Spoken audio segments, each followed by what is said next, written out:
Dr. Patel watched over his shoulder, impressed. He's coding it manually. No IDE, no assists. Kid's a prodigy. 1 minute. The room's lights flickered again, the hacker counterattacking through residual connections. Alarm spiked, Halston's body twitching. Dad, they're pushing back, trying to seize control. Elijah scanned the room, spotting a power junction box. Over my dead body! He yanked open the panel and ripped out a cluster of cables, sparks flying as the external feed cut. Malcolm muttered prayers under his breath. Come on, come on. He hit the final command. The clock on the wall of St. Mercy General Hospital ticked relentlessly past midnight, its hands slicing through the quiet hum of fluorescent lights. Atlanta's skyline glittered outside the towering glass windows, a stark contrast to the sterile corridors within. Sirens pierced the night like a knife, growing louder until they echoed off the marble floors. The automatic doors hissed open with a whoosh, admitting a frenzy of paramedics pushing a stretcher at breakneck speed.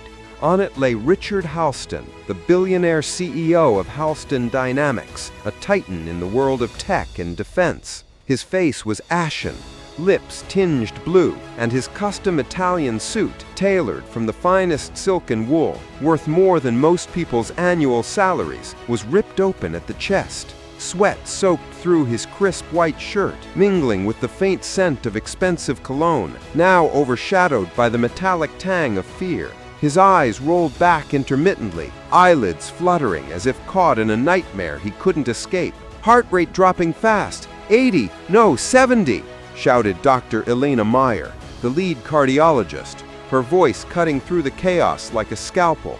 She was a woman in her late 40s with sharp features and a reputation for being unflappable under pressure. Tonight, though, her hands trembled slightly as she barked orders. Nurses swarmed the stretcher like a well-drilled army, hooking up IV lines, attaching monitors that beeped in erratic protest, and slapping an oxygen mask over Halston's face. The billionaire's body jerked involuntarily, his fingers twitching as if grasping for control in a world slipping away. Within moments, the emergency room transformed into a battlefield. 15 doctors, specialists from cardiology, neurology, toxicology, and more, converged around the bed. They were the elite, graduates from Ivy League schools, authors of groundbreaking papers, surgeons who had saved presidents and celebrities. Yet here, in this moment, their faces betrayed a mix of urgency, fear, and unspoken disbelief. Richard Halston wasn't just a patient, he was a symbol of invincibility. His company built drones that patrolled war zones, AI systems that predicted stock markets, and medical implants that extended lives. How could death touch him?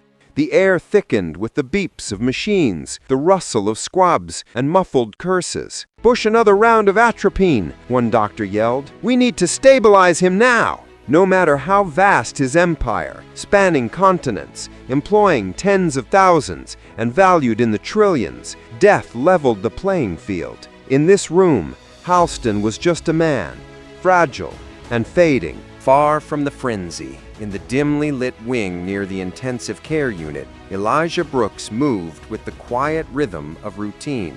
The mop in his calloused hands glided across the marble floors, leaving behind a faint sheen under the soft glow of overhead lights. Elijah was a middle-aged black man, his frame sturdy but slightly bent from decades of labor.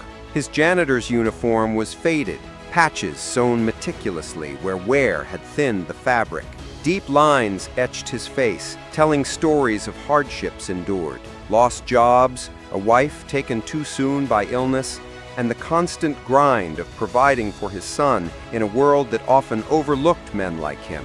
But Elijah carried himself with a quiet dignity, an unshakable stillness that set him apart. He wasn't just cleaning, he observed. The hospital was his domain after dark, a place where he overheard snippets of diagnoses, witnessed moments of triumph and tragedy, and pieced together the human puzzles that unfolded around him. Over the years, he'd learned more about medicine than many interns, absorbing knowledge like the mop soaked up spills. Beside him, perched on a worn bench, sat his 14-year-old son, Malcolm Brooks. The boy's backpack bulged with textbooks, circuit boards, and disassembled gadgets, evidence of a mind that never rested. Malcolm was lanky, with wide, curious eyes behind thick glasses, his skin a warm brown like his father's. At school, his IQ tests had shattered records, placing him in the genius percentile. He could dismantle a smartphone in minutes, reprogram it to run custom algorithms, and explain quantum physics to his peers as if it were a bedtime story. But genius came with isolation. Other kids saw him as odd, a nerd who preferred soldering irons to soccer balls. "Dad," he said softly, his voice barely audible over the distant hum of the hospital's ventilation system. "Why do people always panic when someone rich is in danger? It's like the whole world stops." Elijah paused, wringing out the mop into a bucket with a splash. A faint smile creased his lips, revealing a gold tooth that glinted under the lights. "Because they think money can buy life, son. Folks like that billionaire, they've got everything. Private jets, mansions, doctors on speed dial. But God, He don't take credit cards or stock options. When it's your time, it's your time." Malcolm chuckled, a light sound that echoed faintly in the empty hall. He adjusted his glasses, flipping through a dog-eared book on cybersecurity. "Yeah, but wouldn't it be cool if you could hack death? Like reprogram the human body?" Elijah shook his head, his expression turning thoughtful. "Some things ain't meant to be hacked, Malcolm. Life's got its own code, written by a higher power." Their quiet moment shattered as the ICU doors burst open with a pneumatic hiss. "Code Blue! Get cardiology here stat! We need all hands!" Doctors and nurses rushed past, their footsteps pounding like thunder. Elijah and Malcolm exchanged a glance, the air suddenly charged with tension. Something big was unfolding, and in a place like St. Mercy, big often meant life or death. In the heart of the ICU, Richard Halston lay motionless on the crisp white sheets, his once commanding presence reduced to a fragile shell. His skin had turned a ghostly gray, chest rising in shallow, labored breaths that barely disturbed the monitors. The room was a symphony of chaos, beeping alarms, whirring ventilators, and the sharp clicks of instruments being prepared. Dr. Meyer wiped sweat from her brow with the back of her glove, her eyes locked on the electrocardiogram screen. The line jagged erratically, a visual scream of distress. "Administer the defibrillator. Charge to 200 joules, she ordered, her voice steady despite the storm inside her. A nurse nodded, flipping switches on the machine. "Charging. Clear. Dump." The paddles pressed against Halston's chest. His body arced violently, muscles contracting in a grotesque dance. The monitor flatlined again, a piercing tone filling the room. "Nothing. Increase to 300 joules. Go." Another jolt. The billionaire's frame convulsed, but the flat line persisted, mocking their efforts. Dr. Meyer cursed under her breath, a rare crack in her composure. "We're missing something here. His vitals don't add up. Blood pressure's tanking, but there's no occlusion, no evident blockage." A toxicologist leaned in, scanning the blood work results on a tablet. Could it be toxin exposure? Maybe something exotic, given his profile. "No," Meyer shot back, shaking her head. "The labs are clean. No poisons, no drugs. It's cardiac, but not straightforward." The other doctors murmured agreements and theories, their faces etched with frustration. Machines continued their relentless beeping, numbers flickering like dying stars. One by one, the experts' confidence eroded. 15 brilliant minds, armed with cutting-edge technology and years of experience, stood helpless before the enigma of one man's failing body. Halston's empire had conquered markets and innovations, but here, in this sterile arena, nature was reclaiming its due. From the hallway, Malcolm couldn't resist the pull of curiosity. He edged closer to the glass window of the ICU, his breath fogging the pane slightly as he peered in. The scene inside was a whirlwind, doctors gesturing wildly, nurses adjusting dials, but Malcolm's gaze fixed on the monitors. The waveforms danced across the screens, irregular spikes, dips, and oscillations that to most eyes, screamed medical emergency. To Malcolm, it was something else entirely. Patterns emerged from the chaos, like hidden code in a video game glitch. He frowned, tilting his head. "That's not a heart rhythm," he murmured. Elijah, pausing mid-mop, turned to his son. "What do you mean, boy? Looks like trouble to me." "Look closer, Dad." Malcolm pointed through the glass, his finger tracing invisible lines in the air. The frequency of the signal, it's oscillating in a precise loop, repeating every 2.3 seconds. That's too consistent for biology. Hearts don't beat like clockwork. They're messy, influenced by hormones, nerves, everything. Elijah squinted, trying to see what his son did. Maybe it's the machine malfunctioning. Malcolm shook his head, his mind already racing ahead. "No, the equipment's fine. It's him, the patient's device. He's got a pacemaker, right? I can tell from the artifacts on the ECG. But it's not just pacing, it's transmitting, like a data stream interfering with the natural rhythm." Elijah's eyes widened, a flicker of understanding dawning. Transmitting what? Malcolm's voice dropped to an urgent whisper, his heart pounding with excitement and dread. "Data, Dad! Someone's hacked his pacemaker! It's not a heart attack, it's sabotage!" The weight of the words hung in the air, transforming the hallway from mundane to menacing. Inside the ICU, the desperation mounted. "Pulse is gone again! Flatline!" a resident shouted, his voice cracking. "Prepare epinephrine! 0.5 milligrams IV push!" Dr. Meyer commanded, her hand steadying the syringe. "Call his personal physician, now, and get security to clear the halls!" Elijah, unable to ignore his son's conviction, stepped forward and rapped gently on the glass. "Excuse me, ma'am?" A harried nurse spun around, her face flushed. "Sir, please step back. This is a restricted area." "My son, he thinks he knows what's wrong," Elijah persisted, his voice calm but firm. "I said step back. You're not authorized here." The nurse's tone was sharp, dismissive.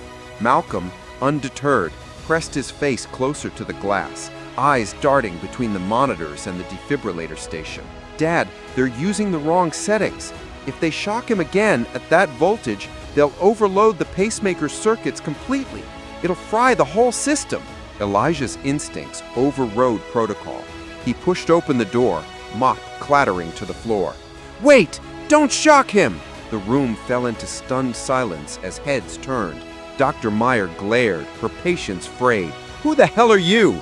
This is a sterile zone! Get out!" Elijah stood his ground, Malcolm slipping in behind him. "I'm Elijah Brooks, janitor here. This is my boy, Malcolm. He's smart, real smart. He says it's not a heart attack." Malcolm, voice trembling but resolute, stepped forward. "Please, don't shock him again. It's not cardiac arrest. His pacemaker's been hacked. The signal on the monitor is broadcasting a repeating loop that's disrupting the rhythm. Look at the waveform. It's not organic." The doctors exchanged skeptical glances. Dr. Meyer crossed her arms. "That's impossible.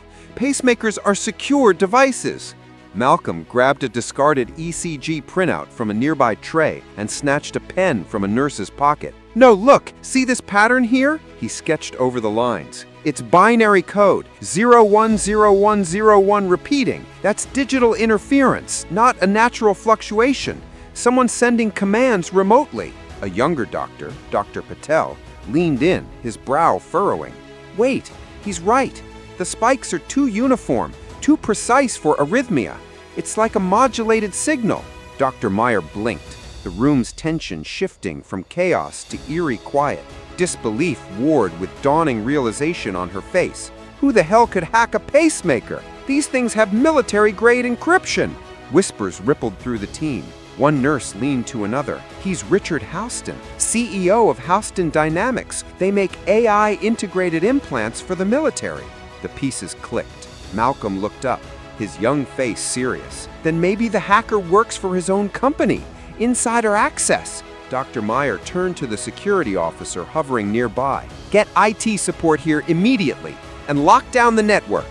The officer nodded and bolted from the room. But Malcolm wasn't content to wait. He darted to a nearby console, fingers hovering over the keyboard. "I can trace it. Hey, The hospital technician protested, reaching to stop him. "You can't touch that! It's hospital property!" Malcolm ignored him, already typing commands.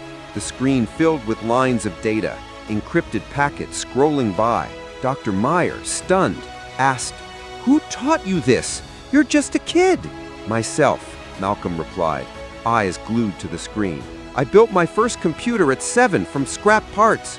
Read every book on cybersecurity in the library." He hit enter. "Got it. The signal's coming from an external network, routed through the hospital Wi-Fi. It's remote control." Dr. Meyer's eyes widened in alarm. "Can you block it?" "I can isolate the frequency, but I need admin access to the system." The technician hesitated, glancing at Meyer. Elijah stepped forward, his presence commanding. "Give it to him. Trust me." "Sir, I can't just do it!" Dr. Meyer barked, her authority cutting through. The technician typed in the password, hands shaking. Malcolm's fingers blurred across the keys, commands flying, almost, rerouting the protocol. "Got it!" The heart monitor flickered wildly, lines jumping, then steadied. A weak beep, a weak, consistent beep emerged. "He's stabilizing," Dr. Meyer whispered, awe creeping into her voice. "Pulse is back! It's working!" Malcolm leaned back, exhaling shakily, his small frame trembling from the adrenaline. Elijah placed a proud hand on his shoulder. "You did good, son. Real good." The room buzzed with a new energy, relief mixed with lingering tension. Nurses adjusted IVs, doctors murmured in hushed tones, double-checking vitals. Halston's color began to return, his chest rising more steadily under the oxygen mask. Dr. Meyer turned to Malcolm, her expression a blend of gratitude and curiosity. "How did you even spot that? We've got the best equipment, the best team?" Malcolm shrugged modestly. "I see patterns. It's like puzzles. Everything has a logic if you look close enough." The IT team arrived shortly after, laptops in hand, faces grim. They huddled around the console, analyzing the data Malcolm had isolated. "It's a sophisticated breach," one technician said, scrolling through logs. "The hack originated from a corporate server in Midtown Atlanta, encrypted through Halston Dynamics' own mainframe." Malcolm nodded. "So, an insider, someone with high-level access tried to kill him." Dr. Meyer paled. "We need to alert the authorities, FBI, Cybersecurity Division." Before she could reach for her phone, the hospital lights flickered ominously. Monitors glitched, screens pixelating before going black. A single line of text appeared across every display. "You shouldn't have interfered." Malcolm froze, his triumph turning to fear. "They're watching us. Real-time access." The head of security cursed, slamming a fist on the desk. "Pull the plug on the network now. Shut it all down." But the hacker was one step ahead. Alarms blared throughout the building, red lights flashing, doors sealed with magnetic locks, elevators ground to a halt, and backup systems failed in cascade. "Lockdown mode," Dr. Meyer muttered. "The entire hospital is compromised." Malcolm whispered to his father, voice laced with dread. "Dad, what do we do?" Elijah gripped his shoulder tightly. "Stay close. We've got to think smart." Panic rippled through the hospital like a wave. Patients in other wards buzzed their call buttons in confusion. Staff scrambled to manual overrides, and security teams radioed for external help. In the ICU, the team worked frantically to maintain Halston's stability on portable monitors, disconnected from the main network. Elijah led Malcolm to a nearby storage room, away from the chaos. The space was cramped, filled with shelves of cleaning supplies and spare equipment. Elijah locked the door behind them, leaning against it with a heavy sigh. "Dad, what's happening?" "That message, it was aimed at us," Malcolm said, his voice small in the dim light. Elijah sat on an upturned bucket, his eyes distant, burdened by memories long buried. "I was hoping you'd never have to know this, son, but it's time." He rubbed his hands together, calluses rough against each other. "Before I was a janitor, I wasn't nobody. 20 years ago, I worked for Halston Dynamics in R&D. I was one of the lead engineers on their first AI-integrated pacemakers. We were pioneers, devices that could adapt in real time, predict failures, even interface with external systems for updates." Malcolm's eyes widened in shock. You built this technology? Like the exact kind in Mr. Halston?" Elijah nodded slowly. Yeah, but it went wrong. The company started pushing boundaries, secret military tests, embedding tracking tech, even experimental mind-machine interfaces. I saw the dangers, vulnerabilities that could be exploited, lives put at risk for profit. When I raised concerns, they shut me down. So I quit, walked away clean. They buried my records, paid me off to stay silent. I took this janitor job to disappear, to give you a normal life after your mom passed. Malcolm sat beside him, processing. Mom, she had heart problems, didn't she? Elijah's voice cracked slightly. Yeah, that's why I got into it all, to save people like her. But the company twisted it. Now, whoever's behind this hack, they might know me, and they've seen what you can do. A chill ran through Malcolm. So this isn't just about the billionaire. It's personal. Elijah stood, determination hardening his features. We can't hide forever. Let's get back out there. As they emerged from the storage room, the hospital was a hive of controlled panic. Security had managed to restore partial power, but the network remained down. In the ICU, Dr. Meyer coordinated with her team, using analog charts and battery-powered devices. Malcolm's eyes locked on a secondary monitor they jury-rigged. The data feed from Halston's pacemaker showed a new anomaly, a pulsing signal building intensity. It's counting down, Malcolm said, alarm rising. An embedded code in the timer. Counting down to what? Dr. Patel asked. Malcolm's face drained of color. The pacemaker's overload sequence. They're trying to kill him again, and this time it'll cause an internal explosion. The battery will superheat, detonating like a small bomb. Gasps filled the room. Dr. Meyer demanded, "How long do we have?" 3 minutes, give or take. Elijah grabbed Malcolm's arm. "You know how to stop it?" Malcolm nodded, though fear gnawed at him. "I think so, but I need direct access. Connect my laptop to the pacemaker's wireless receiver. That means getting close, inside the room." Dr. Meyer hesitated, weighing the risks. "That's too dangerous for a kid. The hacker could target you next." Elijah met her gaze steadily. "He just saved your patient once. Let him finish it. He's got my blood. Stubborn as hell." After a tense pause, Meyer nodded. "Do it, but we're right here with you."